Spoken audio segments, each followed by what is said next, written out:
안녕하십니까. 25기 세 번째 과제 발표를 맡게 된 5팀 팀장 임현수입니다. 우선 PPT 컨텐츠를 설명드리며 발표를 시작해 보겠습니다.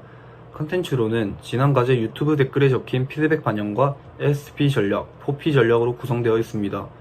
피드백 반영을 설명드리기에 앞서 지적받은 피드백 목록으로는 첫째, 흐름에 맞지 않는 약점과 기회, 즉 잘못된 WO 전략을 구성했다. 둘째, 배달 앱이 88식당의 위험 요인이 되는 원인에 대해 설명이 부족하다. 셋째, 마케팅 흐름에 맞는 전략 한 가지만 선택하기.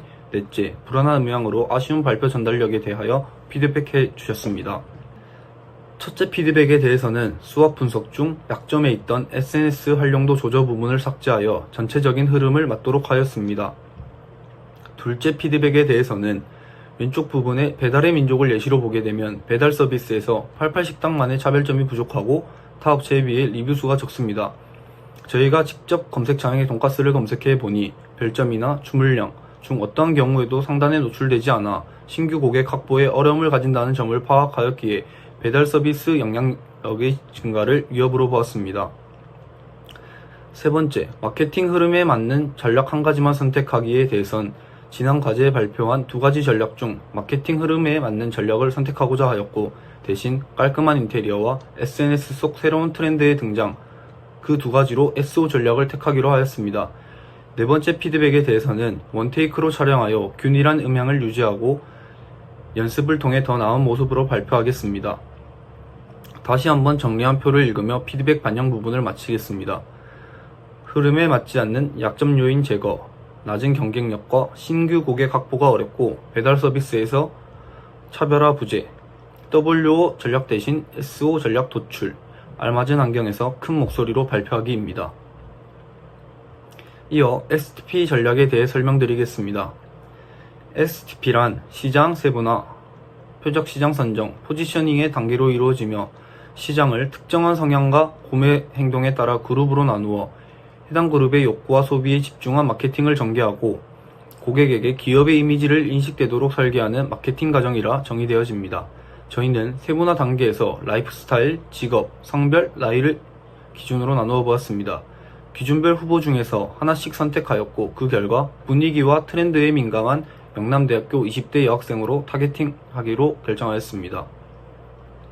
타겟팅 선정 중 분위기와 트렌드를 중시하는 라이프 스타일을 가진 집단을 택한 이유에 대해 설명을 하자면 격리단길을 현 상황의 예시로 들려 합니다.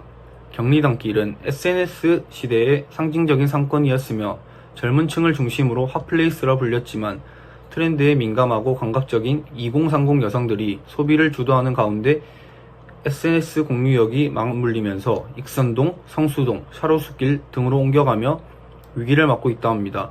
언급된 기사의 결말을 보면 우리은행 부동산팀 차장은 2030대 여성들은 SNS를 통한 홍보를 스스로 할 뿐만 아니라 방문 빈도수가 높기 때문에 상권 매출액에 절대적인 영향을 준다며 그들이 소비 성향과 기호가 어떻게 변화하는지를 면밀히 분석하는 것이 상권 성장에 중요할 것이라 합니다. 이러한 사항을 보아 88식당의 강점을 살려 트렌드에 민감한 소비자들을 이끌어낼 수 있다고 생각하였습니다. 네이버에서 88식당을 검색해본 인원을 추출하여 보니 20대와 여성이 강세를 보여 앞선 근거와 함께 20대 여성도 타겟팅하기로 하였습니다. 끝으로 거리상이나 가격상 인근 대학생에게 적절할 거라 여겨 영남대 대학생을 타겟팅하였습니다. STP 마지막 단계의 포지셔닝은 돈가스 먹고 인생샷 건지자입니다. 저희는 맛과 감성 두 가지를 만족하는 돈가스 이미지를 마케팅하려 합니다. 이어 4P 전략으로 넘어가겠습니다. 프로덕츠로는 메뉴에 베스트 메뉴 표시, 그림 추가를 생각하였고 그 예시를 한번 만들어 보였습니다. 플레이스로는 거리상 도보로 이용 가능하며 수용 인원도 20명 정도로 양호하다 생각해 개선할 것이 없다 생각합니다. 파라이스 또한 88식당을 찾는 주 고객은 가성비를 노려 오는 손님은 없다 생각하여 적절하다 생각합니다. 끝으로 프로모션에 대해서 배달 리뷰 이벤트, 배달앱 광고, 사진 이벤트를 생각하였습니다. 앞선 피드백 반영에 언급한 것처럼 별점은 높으나 리뷰 수가 타 가게에 비해 낮다는 점에 대해 만원 이상 구매 시 리뷰 이벤트로 음료수를 증정하고 2만원 이상 구매 시 새우튀김이나 가라아케 튀김을 증정하는 홍보 방식을 생각해 보았습니다.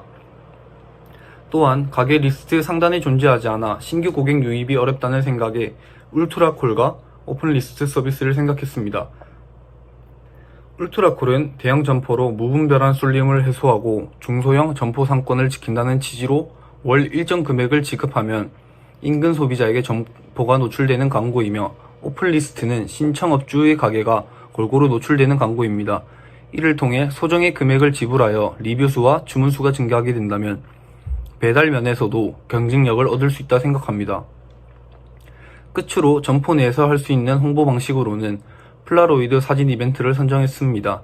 가게가 깔끔하고 분위기 있는 인테리어를 강점과 인스타가 강세를 이루는 트렌드를 따라 이를 통해 식사 전 사진 촬영을 해주고 나가기 전 폴라로이드와 같은 인화된 사진을 주어 고객이 인스타를 통한 업로드 및 태그를 스스로 홍보해주는 것입니다.